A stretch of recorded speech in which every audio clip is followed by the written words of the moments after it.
बताओ केतना बढ़िया बाटे। मान लो कि हमारा भाइयों के बियाह ठीक भई रहे, छिनार लड़की मिल रहे कि बियाहे के दिना भाग गइल छिनरी। आई कौन गांव घर हंसत रहे कि तोरा भाई के बियाह ना होई, देख ले लड़की छोड़ के भाग गइल। काने तोर भाई के कैसन रहन बाटे। अरे हमर ननद बिया के बियाह या करावत नहीं, देख ले ननद संगे बियाह ठीक कर देनी आ वही खुशी में भोज भात देतनी। हम तो हम नुके रानी सवतिया जौन देख के जरत ऐसनु आ ओइती स खा के जइती स। आदमी कहेला नु कि शादियों बियाह लागेला नु तो ये तू दुश्मनों के पूछे के चाहिए सा, तो दुश्मनों के जय दे भगवान। हम केहू के देख के नहीं जरत, लेकिन हमार भाई के बियाह मेहरारू भाग बोल छोड़ के लड़की तो देख के जरली सके कर भाई के नियत खराब है, यही से तो लड़किया छोड़ के भाग बोल। चलो ऊपर वाला भगवान देखो तड़नु आए ये कहाला कि ढेर ना हंसे के चाहिए, हंसले घर बसेला। चलो जितना जितना तबावन मछरी भात खिया दे सबके मुंह में करी खा पोता जाई, भोज भात दे दे तो का दिक्कत बाटे। हमरा के भगवान ना तना देले बड़ तब नु देतनी का हो ना कनी के कौन चौरा हम बैठा दी बताइए हमरा के। पागल हो कतरनिया में बैठाओ पतारा का मछरी पखाए के बाटे। कोतन चौरा में सब तो हो जाए ना किए बाटे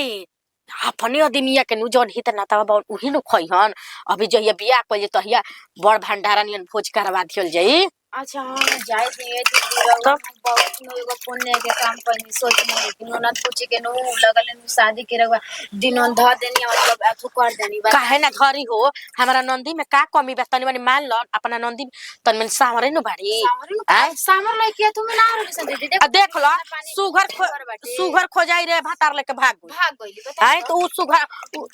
उस गांव टोला के सब कहि सब लइके के जानते ना बनी गांव टोला के आजकल के एगो बात निकली नु तो ओकरा में कगो नुकसान निकाल दिया सन के हां त ऐसन रहे हो ऐसन रहे ऐसे से कहे वाली कहते न बैसा खेलवड़िया कहते न बैसा कहे दी एकरा भैया वाली के कहे दी पर हमनी के अपन घर द्वार निमन बानी जानू उहे नु एकरा भैया में का कमी रहे एक लड़किया छोड़ के भाग गइल बताव इहे नु कहतै स।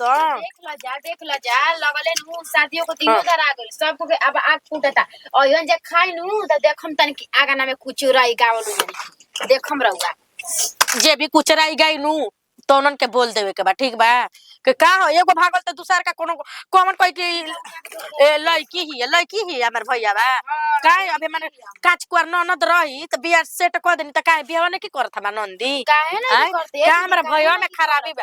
अरे लड़किया 76 रलिया उ भाग गई उ भाग पतिया में मस्त का कहिए दीदी रे ओ दिन उ पूछत रही चाची छता पले कहू तार फुआ के लड़किया के दिन धराई रहे ना रह जाना भई बनी के खेड़ी लेके भाग गइल लेके भाग तब हम कौन गांव चली के लेके भाग गइल हां काथा हो के प्रचार कर चलबो अब खिलाड़ी ओइसन रहे लेके भाग गइल आ वो लड़का और खराब रहे जना के सजे के दिन धरा दे। ए छोटकी सुन एगो बात कही आजकल कहे कहे के नहीं के हमार लइकवा बढ़िया बा त हमार धियावा बढ़िया बिया के ऊपर भरोसा बा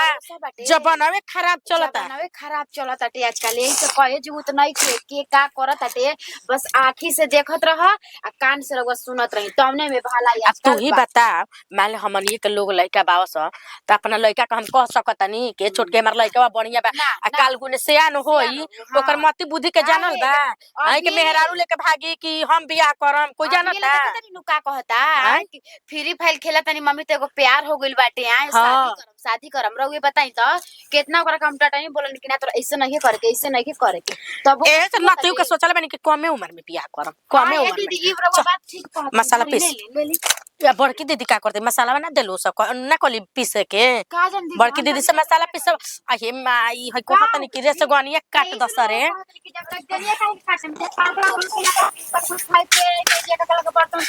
दिक्कत होके लगी क्योंकि मैं दीदी कहीं हो ना कुछ के चाले में शादी बियाह कर दे का बोल जाती भाई भागे आ रे उ लड़किया भगी गई खिलावाड़ी कोई सन रहबे कइले त अब और तक लड़किया त भगी गई त का करे अब बूंदा बच्चा नहीं सब कुछ पीछे रहे का तो पूरा शादी के दिन हम कह देनी का धराई पे शादी ना होई। चलो हो झट मनी मसाला पीस देतनी मम्मी जी से इतना कहतनी कि जी मम्मी जी हाई कुटनवा करवा दी त हिंगा के बुझइबे ना करेला ही हैं पिसा तटुए हो इतना नतिया थी चिकन हो गइल बटुए। लेके आई जी ने है बुची पानिया। इहो लड़की से कहनी त बेचारी इहो का कर से एकदम हियो के थी हो गइल बानी कि ये भौजी बताव हमारा अभी बियाह करे के उम्र बटुए। हैं अब का करे के घर बर बढ़िया मिलत हटुए त बियाह शादी हो जाई त ठीक नु बाटे हो अपना घरे दुआरे आराम से लइके चल जाई त अपना घरे दुआरे बन रहेले त ठीक नु रहेला ही। हैं हमनियो का त मानवा नहीं खे लेकिन का करबू बेटी टाटी के अपना घर में के दिन रखबू गुजारा ना नु होई। कितनो कोशिश करल जी त सब कोई घर में के लोग के दिक्कत ना होई लेकिन गांव घर के सब कोई के दिक्कत परेशानी हो जाई कि ना फलाना के बेटी कांच कुमार अभी तक ले बिया। हाय दी बैठी तू ही बताव ई ठीक होता तनु हमारे संगे। ए बुची का करम अब होनी एनी जातन तो सब कहत ऐसे नहीं कि लड़की कि तोर बियाह होता ते अभी तक खेले के तोर उम्र बा। जाए दी। अच्छा ये बताई घर बर बढ़िया बटू है तबे नु बेचारा कितना मुश्किल से उतना दूर से आइल बड़ा। जाए दी बुची जाए मुहे घरवा में रहुआ न त राज करम ऐसन रहल यहाँ रामी के भाग गइल बाप माई के मुंह ना देखलसिया। तो कोई ना जब बड़ हो जिन तब बियाह हो जाई। जाए दी आ मम्मी पापा के दराव ठीक है नु बटुए कि अपन जांग पवित्र कर लेम जा रउआ के जांग पर बैठा के बियाह करम जा। आए जाए दी बुची जी अब का करम जाके वो जिगवे फिर बियाह हो जाए ना तो वे कहम ना कि ए भौजी हमरा भी टाइम नहीं खे हम तनी भी कैसे आई जइया हम समय निकालम ना तहिए तो हम लोग से भेंट करे आई। बाका हमर केहू को बोले ठीक नहीं के लागत हमर से केहू पागल हनी जी हमरा से बुझाता केहू घर में के काहे जी बुची ऐसे रुआ काहे कहत नहीं करवा से केहू प्यार ना करला सबे कोई रुआ से प्यार करेला ही जाना तनी अभी जांगे बियाह हो जाई ना आ फिर 5 बरिस के बाद बियाह अथी विदाई करल जी गवना करल जी। वो बार बियाह में भैया किने खातिर लहंगा उ अब कीनत अब का जाने का हो गोलो करा त जाना तनी काहे खातिर और बियाह में पहने खातिर उहे पे लहंगा पहन के बैठा में वही जगह बियाह होई रौरा के जांगे पे बियाह होई लेकिन रौरा के विदाई ना करल जी बुची रौरा काहे चिंता करत तनी हमनी के नइखे बुझात कि रौरा कितना उमरिए होता टुए लेकिन का करम मैं आके लइका के बाप माई सब गोड़ पे गिर का हो कन्या बुची जी ये जे बने लाहिला लीला सुना छिल के पीसे ज्यादा मजाक मत करिया हो आई मत हमार भाई बहुते रउआ से प्यार कर दिया केरा तो निशा का हम जानत नहीं हम अपना एक नेवा सुना एक नेवा अभी न खाली जांगे बिया बैठा के हो जाई गावना नइखे करे के बुची जी के 5 साल के बाद होई ना गावना उहे न कहता नहीं का टेंशन बा हमनी के बानी जानो 5 बरिस बनाई 6 बरिस पे होई गावना रउआ लइका बानी त लइका में थोड़ी ना हमनी के कहब देखि रउआ जाई दुला ना जाना हमारी कुछ ठीक नहीं खेला हमर कुछ ठीक नहीं खेला तो डालो में आज कर हमरा घर में जाई त जानते बानी हमर माई झगड़ाई ना आइया ये कनेवा बुझात नु बाटे लइकिया के कहत है हमरा बिया के भौजी तू ही बताव हमर कितना उम्र भइल बटुए के हमर बियाह शादी करे लगलू जा ये माई हिया कहत रही भैया के बियाह में लहंगा पहने खातिर त माई कहत है कि लहंगा ना लेवल जाला आ अभी माई अपना मनिए से लहंगा किनतिया बताओ भौजी। ए दीदी रौरे बताएं पहले जांग पवित्र आदमी बियाह ना करत रहे बच्चे में काहे ना जी काहे ना माल ली के 7 बरिस पर 5 बरिस पर 6 बरिस पर गाँव ना करत रह उहा नु कहत नहीं कि जाए दी रउआ टेंशन मत लीही जांगे पे बैठा के हां जांगे पे बैठा के आ बियाह हो जाई आ फिर 5-6 बरिस के बाद अपन होत रही गाँव ना उहे न बतिया हम कहत नहीं। अरे लइका बुद्धि है कहत है कि जाने जाता नहीं भौजी ना उन्हें सब कोई चिड़ावत है जाके तोर बियाह करे के उम्र भइल बाटे तोहर बाप माई तारा के भाट तवन जा बियाह करावत ना जा पागल बा दीदी कैसे का खिस्सा में कहल बानू के पानी पियल जाला छान के बेटी पियल जाला जान के माने हमर घर खानदान दरवा सब देखत जानू के कैसन बा। हां हो कने सब त देखत ही बानी तबे नु राजी हो गई जा हैं अरे जाए त का करबू मम्मी जी कहां गईनी वही खुशी में कहनी लोग मछली घाट सब कुछ खिया दिल जाओ ना खुश हो जाइए भैया। हां तब का सब बियाह हो जाइए बड़का भोज दिया जाई उ त कैसे हुन दही के बाटे पीसे आयो भौजी हाई वाला ना करे के रहे पहले पीस लेम तब नु हो अल्लाह में डाली लहसुन डाली लड़किया बियाह करे जो बियाह इतना रोवतिया हूँ लेकिन टेंशन में बानी ओके ओइसन ओकर ना कैले रही खेलवाड़ी आ लड़की हमार लड़की के हती चुकी पे नानू करम बटे लेकिन कह दिले बानी यही बात पे ओकरा भाई बाप ले हमार लड़की के बियाह होई लेकिन पढ़ी लिखी हमार लड़की जितना मन तक करी ओकरा उतना तक ये इतना जान जाइए सोचम तो बियाह क के जल्दी से गावना क के दुल्हन बना दीजिए तो वो कुल काम नहीं खे एक भाई बाप कम समझैले बानी आई का हमार तो तनिके समझे में नहीं खात का करी का ना कहाँ धरी होते चुकी लड़की के बियाह करे जो बियाह जांग पपीतर करावे के परी केहू तरी आई ज्यादा केहू भगवान तर जेनु पहले के आदमी जांग पपीतर करते रहे अब के करम तो इतनी ना होई है चलो कौनो बात नहीं के अपन जा तनी कुल सर से यारी करे हो तनी कमे दिन बउए कैसे कैसे आदमी करे का हो कनिया सुनी ना कनिन सुना ना बुचिया के ना इथिया गहना दो थान तीन थान जोन बनावे के बेतन चल के देख के बना देते बड़की का करती है का जाने हो तो देखने कि कपड़ा भैया जी के उतार के छतवा पर ले गनिया सुनी रवा के बताओ तनी रवा गहना गुठी के काहे टेंशन लेतनी हमनी के बानी जाने हमनी के कुछ कहत नहीं त बानी जा तीन गो काहे खाती बताई आ तीन जन कुछ उहा के पैसा कुछ लगाई कुछ उहा के पैसा लगाई कुछ हम लगाई त गहना गुठी बनना जी करे में दो आथू का करे के बाटे ए कनिया उ बात नहीं के लइकिया के न मोह लागत हो आजकल जान त नु बियाह करे के आदमी कहता हां हां आ बियाह होते नु लइकिया के कहे लागत त गावना कर आ गावना हमर होती चुकी लइके बे गावना करे जो अभी थोड़े ना बिया बताव ई बात रवा सही कहता नहीं देखे दीदी जिस तरह बात विचार कर ली के का कहता नहीं काना के कनी अभी तो गावना करे जो नहीं के ऐसे ऐसे कैसे होई या छोट बिया तभी देख ताक के तनी के अभी तनी होशियार हो जाई तभी ठीक बा देख ताक ली है कि का कहता नहीं दीदी त सही रहुआ कही अभी एनु कह जी हमने के ना कनिया देख एगो त हित लगा के बात बयाई ई हमरा घर में बे ओकर भौजाई भइली ओकर भौजाई भइल ऐसन बउ अब गिरे लगलन जाई इज्जत बचावे के चक्कर में नु ई कुल करे के पड़ता ना इज्जत बचावे के चक्कर में रही त थोड़े ना हम अपना लड़किया के भटती अभी पढ़ती लिखती एकरा नहीं लड़किया खेलत ऐसा खाते ऐसा पढ़त ऐसा लिखत मामी जी देखिए रउओ नु मत कोला बात कहता नहीं ई कहम नु कि देखिन जा अभी हमार लड़की छोट बिया लड़की जाई त पढ़ी लिखी काहे के अब जेन त पूछे जी पढ़िया लिखिया ना जी हां ए कनिया बियाहे ना विदाई करम हो इतना में लइके बिगल फकल के कम से कम ना 5-7 बरिस के बादे गावना हम करब बियाह कर देतनी इज्जत को छिपा देतनी जना लो खेलावाड़िया छत पर चहक चहक आजकल कहत रही सनु कि छोटे पलैकिन के शादी हो जाता छोटे पलैकिन के शादी हो जाता गौवा में के दूधवा उड़ाइले बेसन जान तड़ुका कहत सनु त कुछ कइले होई तबे न जल्दी जल्दी बियाह शादी करतसन कुछ कइले होई अरे खेलावाड़ी आजकल के युग जमाना कैसन कैसन बउए इहे न लइकी हमनी के भागत के भागत के का करती है ए कनिया केहू तरी जीव बाचे लायक नहीं खे जनलू निमनो बात कहबू तब जबूनो बात कहबू तब अब बियाह होखे लागल जल्दी जल्दी तक तो कुछ उल्टा सीधा कइले बे तबे बियाह करते सन अगर ना बियाह करबू तो वो कहते कैसे तो बुढ़वा के बियाह करते केहू तर जीव बचता है आई टोला मोहल्ला के निकाले ले बड़ घर दुआर के टेंशन ना रहला नु उतना खेलावाड़ी के बाहर के हां गांव घर के मेहरारू के टेंशन रहला कि उड़ातिया भागतिया बतियावतिया ऐसे करतिया घरवे में साफ बियातिया ऐसा निसन बात कोन के कहिसन सोच ले एगो बात कोन के नहीं किसन कह सकते कनी कि चली ठीक बाटे उ जाके नु देखी जन्म छरिया बचल बजा के चाची घरे आ दे दी ठीक बा चलो ठीक बउगे कनी हम जातनी आतनी बुचिया के तनी समझावत रही जब तोहनी जन के करे धरे के बउगे इथिया ले बाड़ू की ना त ला आतनी कनी नु जाई के बुचिया के समझा दिए बड़की कहां दिया देखी मम्मी जी हम तो ये बतिया कहते नु रही अब कैसे हमको कहे कि ना मम्मी जी जाए दे अब कसम रे देख तक गया तू करिन तो मम्मी जी कहत रही कि ना ऐसे वैसे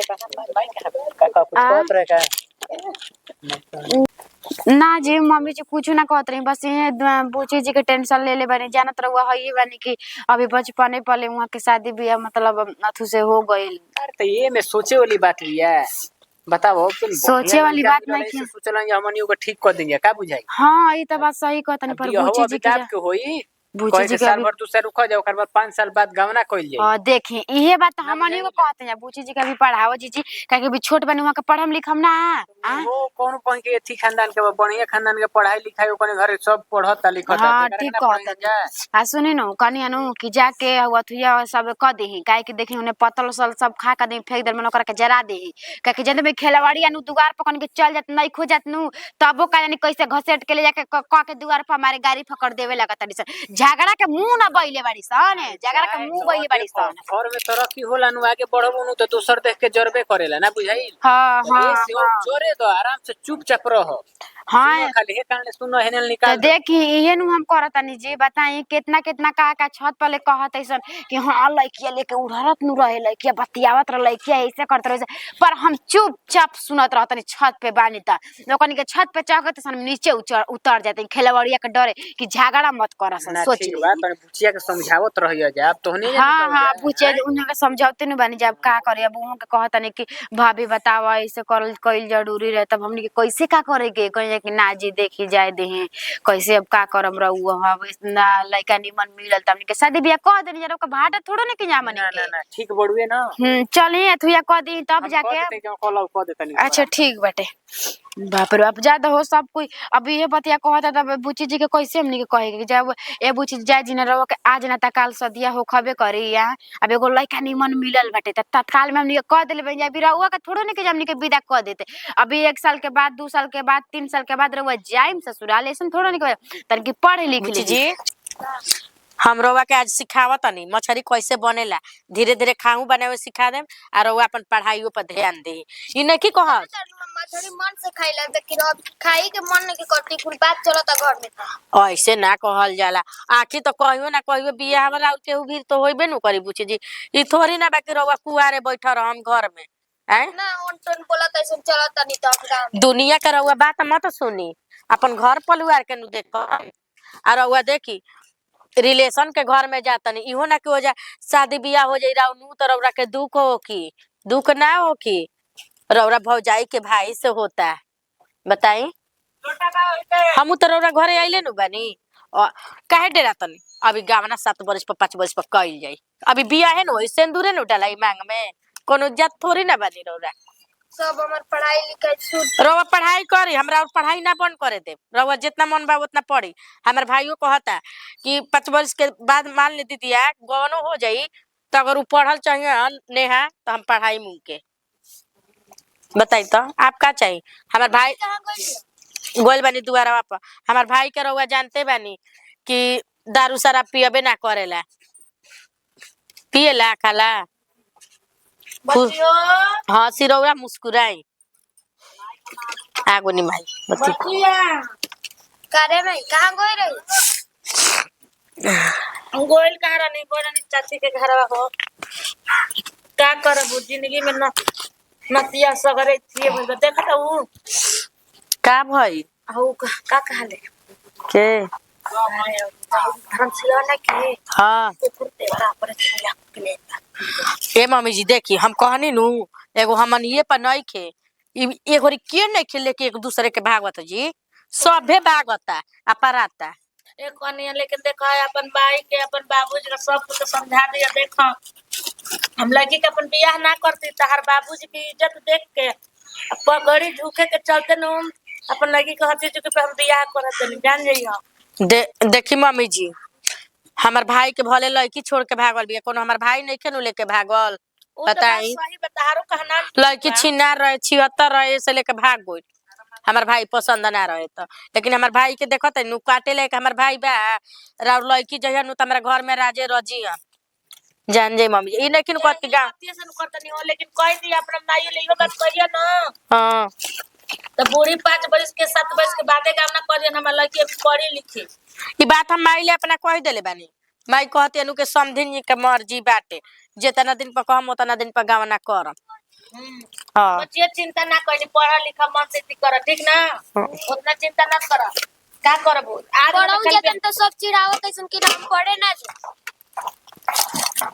पागल होइस रे पढ़े ना जाइब ओसे का चिड़ावत है सब चिड़ाए दे रो दूसरा के बात सुन के कान ओढ़ के चलम रो आदमी कह के कान कौआ लेके जाता तो कौआ के देखम के रो पहले अपन कान देखम मम्मी जी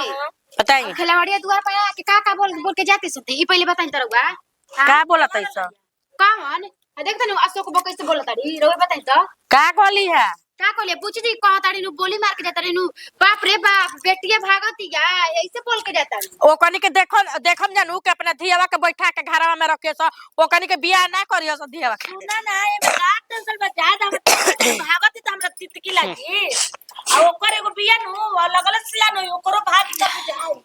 हमर तो भागत नहीं के गोली मारते हैं जितने दिन तू मार वही में खोरी आइले बाड़ू हौसले घर बसेला अजय बुची जी रबो टेंशन मत ली काहे के नु निमन बस हमनी के शादी करते हैं रबो कभी के पिलावत नहीं कि सोच ले ठीक कहता इसरे माई अब हम केहू के बात ना सुन हम जान हां अब आइलू दिमाग में अब आइलू हां हमर कहिए लागत की नाम लहंगा तरा जब कम तब की ना जई बुची जी बस रहुआ खुश रही सुनी ना कनी अनो के टाइम निकाल के चले के सुनरा के तो कनी भोजन पूछी जी के कीन देवे के बाटे पहला वा पैजनिया अकरा में के गरी बनवा के ध दियल जाई कौन कोई के सरे वाला आलू प्याज आ रहुआ के चिढ़ाइया सन उ कह दे सके एने हवा तू हती गो बाई तोर बियाह हो कत तोर माई बियाह करतिया त कह दिए तू रवा कह दे नु हां हम जवान हो गइल बानी हमसे हम दुल्हा भी सुते लायक हो गइल बानी ऐसे हमर माई बियाह करतिया कह दे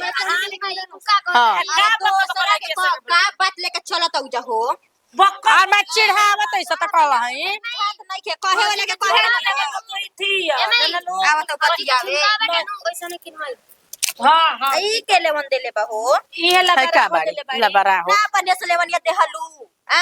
तोहरे भिड़ा त मांजे खाती बस तुरंत सिरा जी को त के माजी इहे माजी हन इहे माजी हन हां हां आवा तो बस एथी करे काहे तू ना मत देबू काहे हम माजम ए मम्मी जी हई रंजितवा के भौजैया का कहत है अपना पेटिया नी टिटनी के कि अरे माई सुना के हमरा अरे माई तू ढेर तंग करबी ना तो अभी तोरा टिकावा दे देख के हां ये कौची अरे रंजितवा ए मैया उहे तो बहुत कह देनी सुनावत है कि आदमी सुनावत ना मांगवा में खोल कौन कौन फेंकत ऐसा बोलत ऐसा कहानी का दौर तन तुरंत ही आवत है एथी करे खाता हर बात छौ ना तो छौ हम जाने नहीं तारा भी ना तैयार ए दीदी ना तैयार ना त पार ना तैयार ना त पार तारा का तो एक छाप मोरे से तो चाट केवन मार दीजी ओकरा लहंगा में लुत्ती लगा के साया में ढुक के निकल जे ऊपर में है कौन मारती कनी नु चलता चलता तू को साड़ी बनावा हो साड़ी हां हां बनावा त नहीं आई खाली रवा कन्या तनी हम चौरा धो के आवे छीची के ना जल्दी लेके आवा आधा नहीं आओ जोची कहत नहीं बना बना के खियावा जा जोची पसंद हटे शाम के ना पूछी जे के ना गोभी का पकौड़ी छान दिया जा अरे ऊ त दियाबे करी लेकिन एगो बात सुनी एमे कौन की बात बाटे आवत है दीदी चौरा लेके ए दीदी तले दुसुतिया लेके रवा काट दी एगो बुच्ची जी के अच्छा ठीक बा हम जाते नहीं कर देवे हां सुना ना ना होई ना तो तथी सड़िया बानू 5 गो साड़ी फाड़ तो हम गोड़ पोछाना बीन देतन पहले दुसुतिया बनाई अब गोड़ पोछाना बीन देतनी हम आ देखिया जौन हमर माई देले बिया पलंग गेटावा नु उ लगा के हम सुहाग रात थोड़ी ना मनौले बनी उहे पलंग गेटावा दे देतनी भगवान होई का ये खेल कर एकदम मौगी आई जस के तोसे बक्सा में धइले बनी लगौले ना रही होती अच्छा ठीक बा नहीं फूल लगे दे दी नंदी के कोनो ने बुची के संग कइलू तो पलू ना ना तो पनी अच्छा खाली और धोआ जी तनी गार्दा पर गुल बा आ तन छोटकी के कह दी कि जल्दी चौरा धो के ले आवो